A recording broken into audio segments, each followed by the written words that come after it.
Hai semua, selamat datang di channel Baca Saham. Pada video ini, kita akan membahas satu topik dengan judul Saya Menyerah, Bye-Bye Pasar Saham. Tapi seperti biasa, semua pembahasan ini bukan rekomendasi dan hanya informasi. Ingat, kerugian kamu tanggung sendiri ya. Dengan melihat fluktuasi harga dan kondisi pasar saham di tahun 2024 ini, apakah kamu punya pemikiran seperti judul video ini, menyerah dan meninggalkan pasar saham? Sebelum ambil keputusan, mari simak dulu beberapa hal berikut ini. Pasar saham tahun 2024 memang terlihat lebih menarik dibanding tahun-tahun sebelumnya, karena terjadi berbagai hal unik. Berikut di antaranya. Pertama, perusahaan besar yang mencetak laba tinggi, ada beberapa yang harganya malah turun di atas 10%. Padahal secara valuasi tidak juga mahal-mahal amat. Sebaliknya, saham-saham kecil yang entah dari mana asal fundamentalnya malah terbang. Contohnya seperti TLKM yang turun 32%, BBRI 27%, MAPI 18%, PGEO 17%, Antam 17%, AKRA 16%, INKP 13%, ASII 12%, dan BBNI 12%. Beberapa perusahaan besar ini semuanya mencatat penurunan harga saham di atas 10% selama tahun 2024. Kondisi ini menyebabkan banyak orang kecewa dengan fundamental dan mengatakan bahwa semua tergantung bandar. Statement itu sebenarnya ada benarnya, yaitu untuk time frame jangka pendek, di mana harga memang ditentukan oleh supply and demand. Tapi saya pribadi masih cukup yakin bahwa untuk jangka panjang, tetaplah kinerja perusahaan yang akan berbicara. Mungkin di tahun ini banyak saham bagus yang malah turun. Silakan kamu pertimbangkan saja, kalau dulu saat harga sahamnya sedang terbang, kamu berharap agar bisa turun. Sekarang sudah turun, apa yang akan kamu lakukan? Selain itu, ingatlah bahwa koreksi seperti ini juga pernah terjadi dalam beberapa tahun sekali. Memang pada umumnya orang berkata krisis ekonomi terjadi 10 tahun sekali, rumor yang berkembang. Tapi jika dilihat lebih detail lagi, sebenarnya dalam beberapa tahun sekali terjadi koreksi harga saham. Hal ini berlangsung sudah sejak lama. Kamu bisa lihat lagi history chartnya sebagai pembuktian. Poin kedua, kripto banyak yang all time high, IHSG malah turun. Poin kedua ini menyebabkan banyak yang lebih memilih pindah instrumen dan tidak lagi mau di saham. Alasannya sederhana, karena kripto memberikan keuntungan, sedangkan saham hanya di situ-situ saja, bahkan cenderung lebih sering turun. Harga Bitcoin saat video ini dibuat sedang berada pada range titik tertingginya, sedangkan IHSG masih turun sekitar 3% selama tahun 2024. Tentu saja ini perbedaan yang sangat mencolok. Kita semua berinvestasi tentu tujuannya untuk cari untung. Apabila ada instrumen lain yang menawarkan keuntungan, tentu hal ini sangat menarik kan? Meski begitu, kamu juga harus tahu bahwa setiap instrumen ada resikonya. Pertimbangkan juga risiko sebelum mengejar profit. Tapi kembali lagi, selama instrumen itu sah dan legal secara hukum, silahkan saja. Karena untung rugi, kamu yang tanggung sendiri. Poin ketiga, kebijakan yang menarik. Poin berikutnya yang mungkin bisa memberikan pengaruh terhadap pasar saham adalah kebijakan-kebijakan yang cukup menarik di tahun 2024 ini, khususnya dalam beberapa waktu terakhir. Contohnya seperti adanya kebijakan rencana kenaikan PPN menjadi 12% di tahun 2025. Selain itu ada juga kebijakan tentang pemberian makan bergizi gratis sebesar 10.000 per porsi. Angka ini turun dari 15.000. Berbagai kebijakan ini memiliki pro kontra masing-masing dan mungkin saja berdampak kepada berbagai hal. Salah satunya adalah pasar saham. Banyak faktor yang dikait-kaitkan dengan berbagai kebijakan yang diambil, entah itu tentang kenaikan PPN menjadi 12%, biaya yang akan dikeluarkan untuk pemberian makan siang gratis, dan masih banyak lagi isu-isu lainnya. Sekarang pertanyaannya, bagaimana dengan kamu? Hal apa yang mungkin membuatmu sudah tidak ingin lagi di pasar saham? Apakah setelah sadar bahwa realita di market tidak sesuai dengan harapan saat pertama kali beli saham? Setiap instrumen ada musimnya, terkadang naik, terkadang juga turun, bahkan terkadang hanya jalan di tempat. Saat pasar saham bullish, banyak yang berharap agar harga bisa turun, supaya bisa beli di harga murah. Nah sekarang, saat harga sudah turun, apa yang akan dilakukan? Kamu bebas menentukan pilihan, mau beli silahkan, tidak beli juga silahkan. Intinya pertimbangkan lagi potensi risiko yang siap dihadapi. Jangan ambil keputusan yang terlalu gegabah, lakukan analisa dan money management yang baik, bahkan cut loss jika memang dibutuhkan. Karena ingat, semua keputusan bergantung kepada kamu sendiri. Untung kamu nikmati sendiri, rugi juga kamu tanggung sendiri. Silahkan cek lagi beberapa hal berikut ini untuk evaluasi apakah kamu masih tertarik di saham atau tidak. Saat ini saya mau bahas topik ringan namun punya efek yang sangat besar. Kalau kamu tidak clear dengan topik ini, mungkin semangat dan perjuanganmu di pasar saham akan patah di tengah jalan. Ada kalimat yang berkata bahwa kalau kamu merasa ingin menyerah atau putus asa, lihat lagi alasan pertama kenapa kamu memutuskan untuk melangkah. Topik itulah yang akan saya bahas pada video kali ini. Lebih spesifik lagi, saya mau bahas satu pertanyaan penting. Apakah setelah mengenal pasar modal, hidup kamu jadi lebih bahagia atau malah sebaliknya? Pertanyaan ini penting karena akan berdampak sangat besar, baik kepada kinerja portofolio maupun kepada kehidupanmu secara keseluruhan. Mari kita bahas beberapa poin pentingnya secara lebih detail. Poin pertama, saham tidak untuk semua orang. Jika mendengar kata saham, mungkin yang terpikir pertama kali adalah uang yang banyak, kaya dengan cepat, financial freedom, bisa resign dari pekerjaan, bisa tutup usaha dan kerja dimanapun, hasilkan uang dengan hanya melihat laptop atau HP, dan masih banyak lagi. Pertanyaannya, apakah benar seperti itu? Tentu saja tidak. Inilah hal pertama yang ingin saya bahas, yaitu saham tidak untuk semua orang. Sudut pandang kamu sebelum kenal saham dan setelah kenal saham mungkin akan berbeda. Jika dulu kamu berpikir terlalu tinggi, mungkin sekarang kamu berpikir lebih realistis. Alasannya, bukan untung tapi rugi, bukan financial freedom tapi malah harus cut loss, bukannya semakin santai tapi harus banyak belajar, bukan punya waktu lebih banyak tapi harus mengorbankan banyak waktu untuk analisa, dan masih banyak lagi.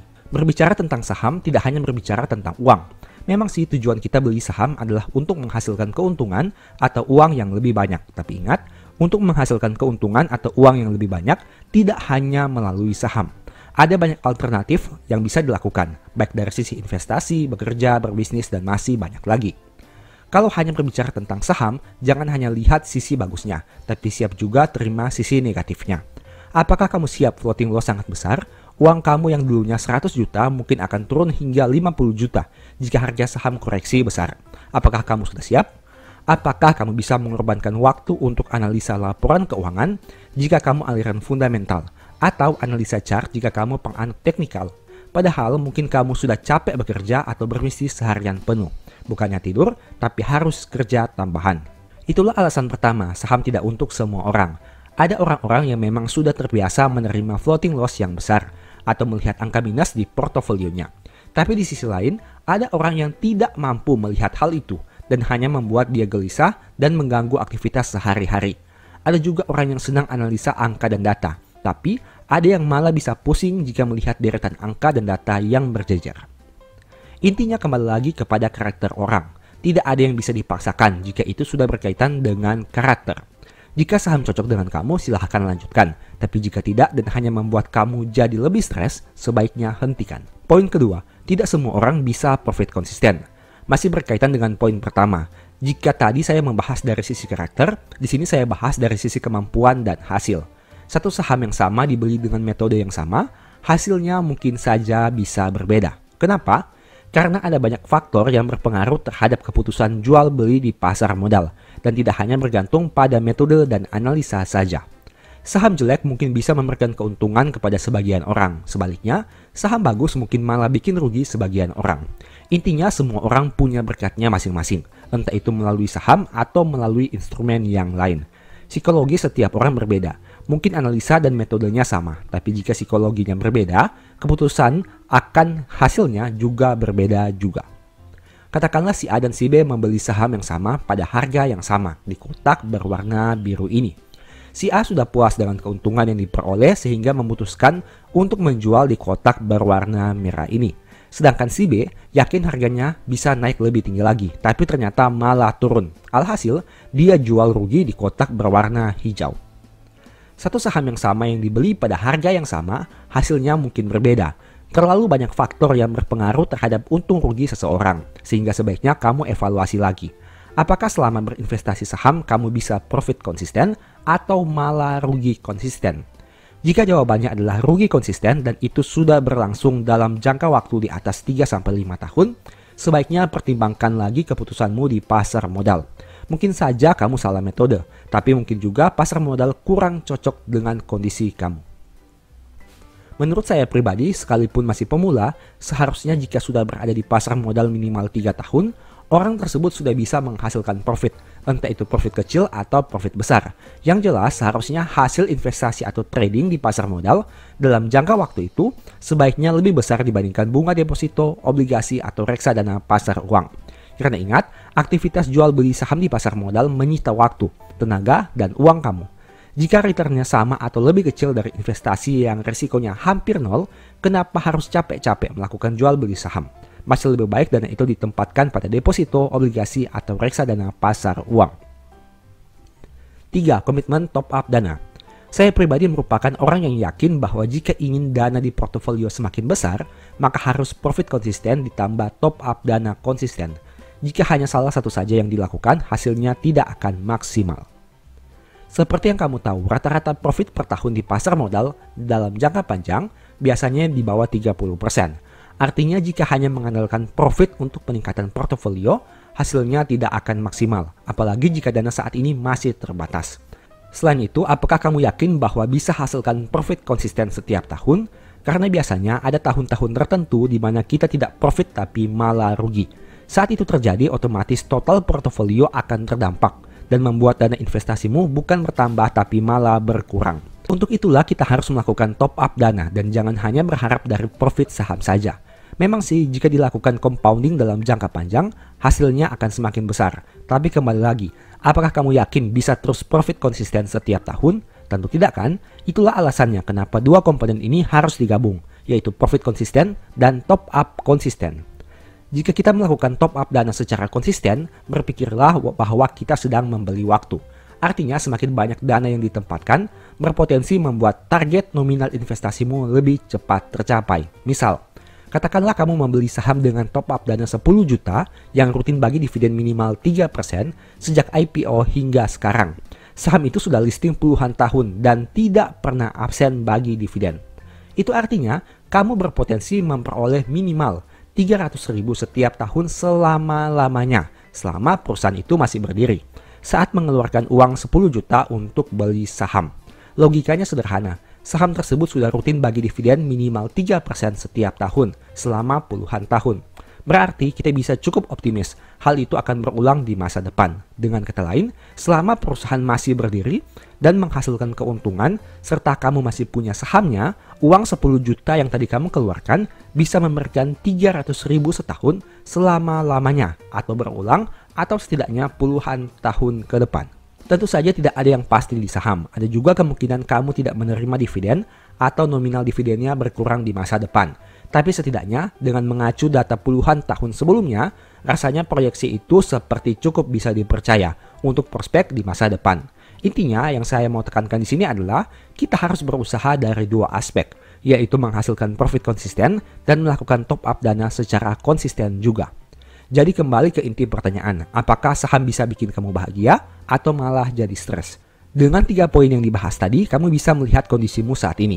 Apakah pasar sahammu membuat kamu lebih bahagia, punya semangat untuk bekerja atau berbisnis karena fokus untuk top up dana rutin agar bisa membeli waktu, jaga kesehatan karena punya mimpi untuk bebas finansial di masa depan, dan menikmati hidup dengan jalan-jalan dan melakukan apa yang diinginkan dengan orang-orang yang disayangi.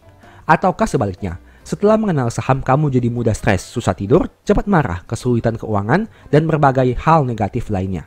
Intinya kamu harus melihat efek yang saat ini kamu alami. Jika efeknya positif, berarti lanjutkanlah berinvestasi di pasar modal. Tapi jika efeknya negatif, mungkin saham kurang cocok dengan kamu. Semoga video ini bermanfaat ya. Sebagai informasi, saya punya satu pembahasan menarik lagi yang mungkin bisa berguna bagi kamu. Nonton hingga selesai agar mendapat pemahaman yang utuh. Kita kembali ke judul video ini. Apakah benar kalau saham itu tidak bisa bikin kaya? Jawabannya bisa iya, bisa juga tidak. Untuk menjawab pertanyaan itu, kamu perlu melihat dari berbagai sisi.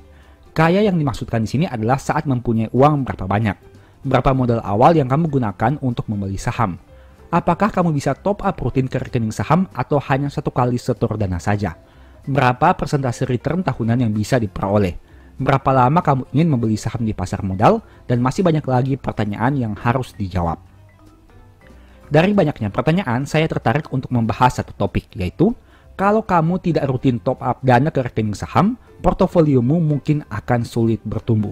Artinya, saya mau sampaikan bahwa untuk membuat portofolio bisa tumbuh secara konsisten dalam jangka panjang, kita tidak boleh hanya berharap pada satu dana yang sudah disetor ke rekening sekuritas. Ada beberapa poin lagi yang harus kita usahakan agar pertumbuhan portofolio bisa lebih maksimal. Menurut saya setidaknya ada 4 poin yang perlu kamu pertimbangkan, yaitu yang pertama modal awal, kedua dana top up, ketiga return konsisten, dan yang keempat adalah waktu. 4 hal ini saling berkaitan satu dengan lain, dan kamu tidak boleh hanya berharap pada satu poin saja. Misal, kamu punya modal awal yang besar untuk membeli saham dan berharap bisa cepat kaya hanya karena punya modal yang besar. Modal awal yang besar tidak akan memberikan hasil yang maksimal kalau kamu tidak rutin top up dana, returnnya konsisten, dan waktunya singkat. Sebaiknya, mungkin modal awal kamu tidak seberapa, tapi kalau kamu konsisten rutin top up dana, mampu menghasilkan return konsisten yang di atas rata-rata, dan punya durasi waktu yang panjang, kemungkinan portofoliomu bisa tumbuh akan jadi lebih besar. Poin inti yang mau saya tekankan di sini adalah modal besar itu memang penting, tapi bukan segalanya. Berapa banyak orang yang modalnya besar tapi portofolionya malah rugi? Pasar modal memang berbicara tentang modal, tapi bukan hanya modal uang saja. Ada modal lain yang perlu kamu miliki agar bisa bersaing di industri ini. Untuk lebih jelasnya, mari simak beberapa contoh berikut ini. Sebagai informasi, beberapa pembahasan yang nanti akan kamu lihat merupakan poin-poin yang dibahas pada ebook Stock for Living. Ada beberapa screenshot pada ebook yang saya tampilkan agar mempermudah pemahaman kamu. Apabila ingin membeli ebook ini, silahkan chat saja di nomor WA di akhir video. Contoh kasusnya adalah sebagai berikut. Kamu memiliki target mengumpulkan portofolio saham sebesar 5 miliar rupiah. Untuk mencapai angka itu, ada beberapa kondisi yang terjadi. Nah, kondisi-kondisi itulah yang akan kita bahas lebih lanjut. Sekarang, mari kita lihat saja simulasinya seperti apa. Pertama, modal awal besar yang hanya sekali top up akan kalah dengan modal lebih kecil yang rutin top up. Asumsi keduanya memiliki return yang sama.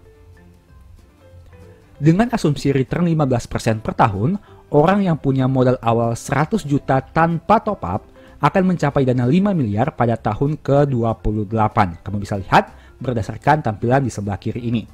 Sedangkan mereka yang punya modal awal 50 juta dan rutin top up dana 24 juta per tahun bisa mencapai dana 5 miliar pada tahun ke-23.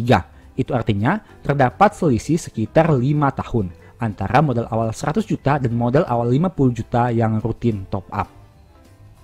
Di sini ada yang menarik, dengan selisih dana yang mencapai 50% dari 100 juta dan 50 juta, ternyata orang yang punya dana awal lebih kecil bisa mencapai angka 5 miliar lebih cepat, asalkan rutin top up dana setiap tahun. Kondisi kedua, modal awal besar dengan nominal top up lebih kecil akan kalah dengan modal awal kecil dengan nominal top up lebih besar. Asumsi keduanya memiliki return yang sama. Kamu bisa lihat di sini, dengan asumsi return 15% per tahun, orang yang punya modal awal 100 juta dengan top up 12 juta per tahun akan mencapai dana 5 miliar pada tahun ke-24. Sedangkan mereka yang punya modal awal hanya 50 juta, tapi rutin top up 24 juta per tahun bisa mencapainya di tahun ke-23. Menarik kan? Dengan selisih modal awal yang mencapai 50%, ternyata orang yang rutin top up dana lebih besar bisa mencapai angka 5 miliar lebih cepat dibanding yang punya modal awal besar tapi dana top up-nya lebih kecil. Kamu bisa lihat di sini, selisih modal awal sangat besar karena dengan nominal 50 juta, yaitu dari 50 juta ke 100 juta. Sedangkan selisih dana top up rutin menjadi lebih kecil karena selisihnya hanya 12 juta saja, dari 12 juta ke 24 juta. Tapi pertanyaannya, kenapa selisih dana top up 12 juta lebih berpengaruh signifikan dibandingkan selisih modal awal 50 juta? Poin ketiga, orang yang bisa menghasilkan profit konsisten lebih besar akan menang dibanding mereka yang hanya menghasilkan profit konsisten dengan angka yang lebih kecil. Asumsi keduanya memiliki modal yang sama. Dengan asumsi modal awal dan dana top up yang sama, orang yang mampu hasilkan profit konsisten lebih besar setiap tahun tentu akan mencapai target modal yang lebih cepat. Kamu bisa lihat di sini bahwa jika return konsisten 10% mungkin butuh waktu 24 tahun, tapi jika returnnya 30% hanya butuh 14 tahun. Artinya, terdapat selisih waktu yang sangat besar yang mencapai 10 tahun. Nah, masalahnya, bagaimana cara memperoleh return konsisten dalam jangka panjang? Hal itu yang sebaiknya kamu cari jawabannya. Poin keempat, kalau kamu belum punya modal yang banyak dan belum bisa hasilkan profit konsisten yang lumayan setiap tahun, pastikan kamu masih punya kesempatan berupa waktu. Kalau usiamu saat ini tidak lagi muda, Setidaknya kamu bisa membuka jalan agar anak-anakmu nanti bisa meneruskan apa yang sudah kamu mulai. Karena ingat, pasar saham akan terus bergerak dari waktu ke waktu, baik itu saat kamu masih kecil, dewasa, tua, bahkan hingga ke anak cucu nanti. Katakanlah saat ini kamu berusia 50 tahun. Apabila mengacu pada tabel sebelumnya, kamu butuh waktu di atas 20 tahun untuk mengumpulkan target dana 5 miliar agar bisa menikmati hidup. Masalahnya, jika menggunakan angka 20 tahun saja, kalau portofoliomu tumbuh dengan konsisten, artinya kamu baru bisa mencapainya di usia 70 tahun. Itu pun kalau diberikan panjang umur dan portofolio konsisten bertumbuh. Apakah itu berarti investasimu sudah terlambat? Tentu tidak. Kamu punya keturunan atau pasangan yang bisa diberikan privilege berupa portofolio saham. Kalau saat ini kamu mulainya dari angka 0, berarti nantinya keturunan atau pasanganmu tidak harus mulai lagi dari awal. Mereka sudah memperoleh privilege yang kamu usahakan saat ini, agar memperoleh kehidupan yang lebih baik dari sisi finansial. Katakanlah anak kamu masih berusia 20 tahun saat ini. Apabila dana kelolaanmu bisa terus tumbuh dari waktu ke waktu, saat mereka tumbuh dewasa nanti, tentu saja portofolio yang kamu berikan kepada mereka akan tumbuh sangat besar dan jauh lebih besar dari sekedar 5 miliar rupiah.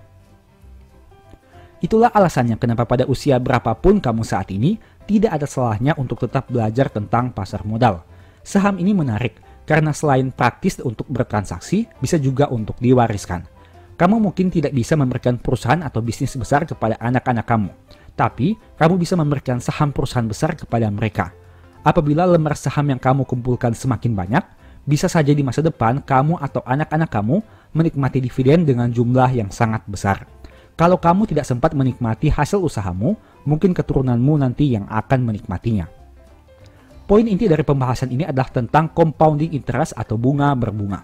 Compound interest tidak akan terasa dalam jangka pendek, melainkan memberikan hasil yang menakjubkan dalam jangka panjang. Meski begitu, kamu perlu ingat bahwa compounding akan jadi lebih maksimal jika memiliki 4 faktor tadi, yaitu dana awal, rutin top up dana, return konsisten, dan durasi waktu yang cukup. Artinya, meski dana awal kamu besar, tapi kamu tidak memanfaatkan 3 faktor yang lain, compound interest tidak akan bekerja dengan maksimal. Simulasi-simulasi yang kamu lihat sebelumnya memang hanya perhitungan di atas kertas, dan tentu saja realitas saat menjalaninya tidak akan semudah perhitungan kalkulator. Akan ada masanya di mana profit 15% sangat mudah untuk diperoleh, tapi akan ada juga tahun di mana profit 7,5% sangat sulit untuk dicapai. Kamu memang mampu top up dana secara rutin untuk memperbesar modal, tapi mungkin akan ada tahun di mana keuangan kamu bermasalah, sehingga bukannya menambah modal, kamu malah berpikir untuk menarik sebagian dana dari rekening sekuritas, entah untuk kebutuhan hidup atau hanya sekedar gaya hidup. Ini merupakan cuplikan tampilan dari pembahasan di ebook Stock for Living. Kesimpulan, jadi saham bisa bikin kaya atau tidak? Jawabannya tergantung. Apakah kamu bisa memanfaatkan compounding effect dengan baik atau tidak? Artinya, kita tidak hanya melihat dari berapa besar modal awal yang kamu miliki, tapi juga berapa banyak dana top up yang rutin kamu setorkan, persentase profit konsisten, dan durasi waktu investasi jangka panjang. Semoga video ini bermanfaat ya. Kembali ke inti pembahasan video ini.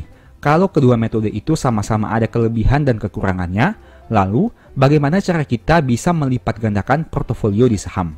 Ingat, melipat gandakan yang dimaksud di sini adalah membuat nominal portofolio menjadi double atau naik 100% dari sebelumnya.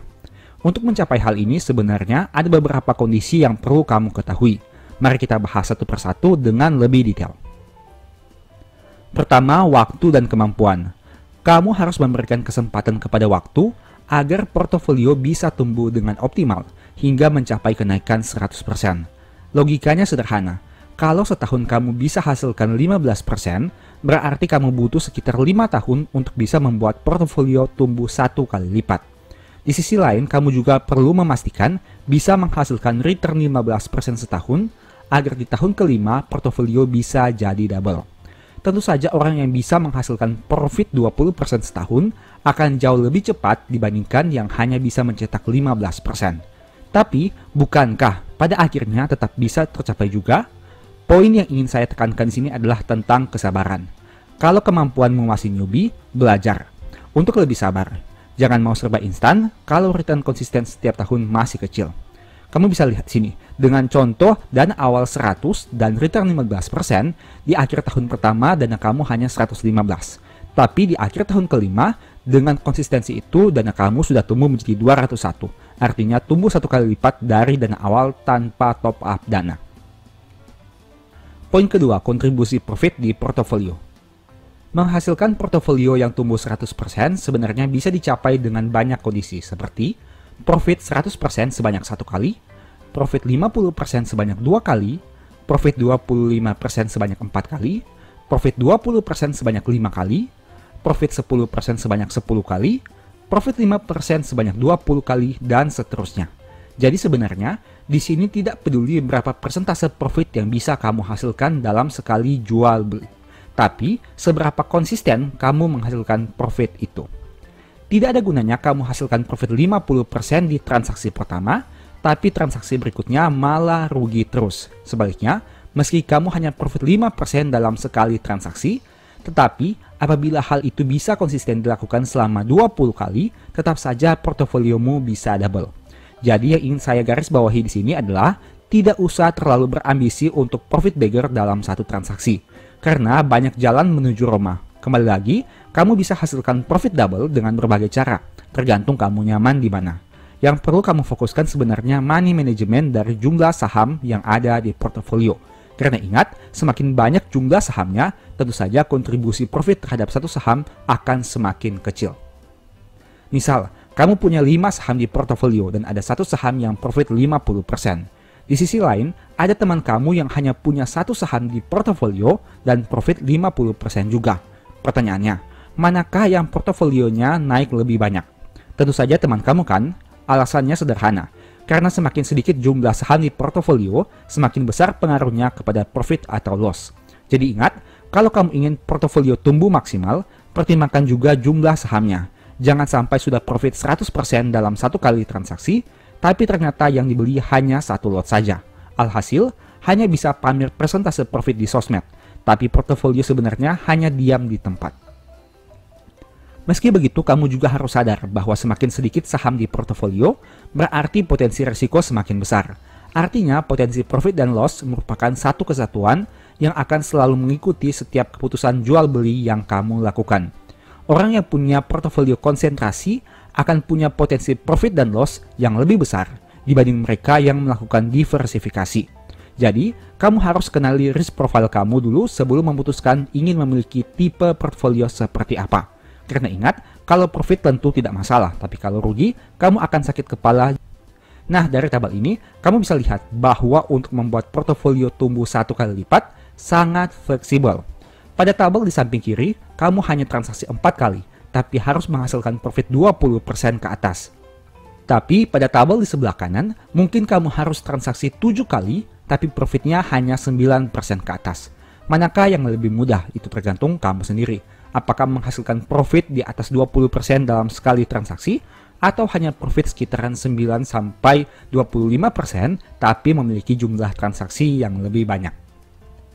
Inti dari tabel ini adalah tidak peduli kamu profit berapa persen, tapi seberapa konsisten kamu bisa profit. Dengan kata lain, meski kamu harus mencapai 100 kali profit, tapi jika hal itu bisa dicapai dengan konsisten dan porto bisa tumbuh 100%, kenapa tidak?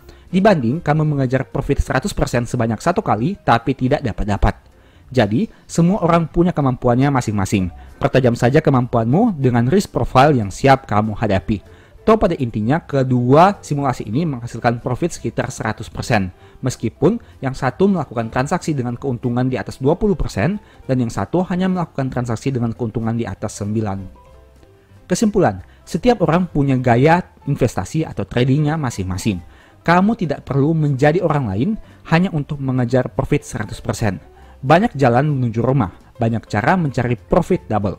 Lakukan saja cara yang menurutmu nyaman untuk dilakukan, sambil terus mempertimbangkan potensi risiko yang siap dihadapi. Tidak ada yang salah dengan profit hanya 1%, karena jika bisa konsisten 100 kali, tetap saja profitmu jadi 100%. Tidak ada yang salah juga dengan profit 100%, meskipun hanya diperoleh 1 kali. Intinya, apapun gaya transaksimu, itu sah-sah saja, selama bisa hasilkan pertumbuhan portofolio yang konsisten dari tahun ke tahun. Semoga dengan video ini, kamu memperoleh banyak manfaat dan pemahaman baru tentang bagaimana cara melipat gandakan portofolio. Tidak perlu terlalu fokus dengan cara orang lain. Tapi kamu bisa gunakan caramu sendiri untuk menghasilkan profit yang maksimal. Tentu saja dengan mempertimbangkan juga risiko yang siap kamu hadapi. Semoga video ini bermanfaat ya. Demikianlah pembahasan singkat pada video ini. Selalu ingat bahwa semua saham yang disebutkan bukan rekomendasi dan hanya informasi. Mohon juga agar dapat mengecek kembali data yang ditampilkan. Di video berikutnya ingin dibahas materi apa lagi? Tulis di kolom komentar ya. Sebagai informasi, channel YouTube Baca Saham sekarang ada dua. Yang pertama Baca Saham dan Baca Saham dari Nol. Berikut ini beberapa list ebook baca saham. Pertama, Stock for Living, Strategi Nabung Saham di Stock Market, dan Cara Cepat Analisa Laporan Keuangan. Apabila tertarik, chat saja pada nomor WA yang ada. Sekian video ini, semoga bermanfaat. Thank you.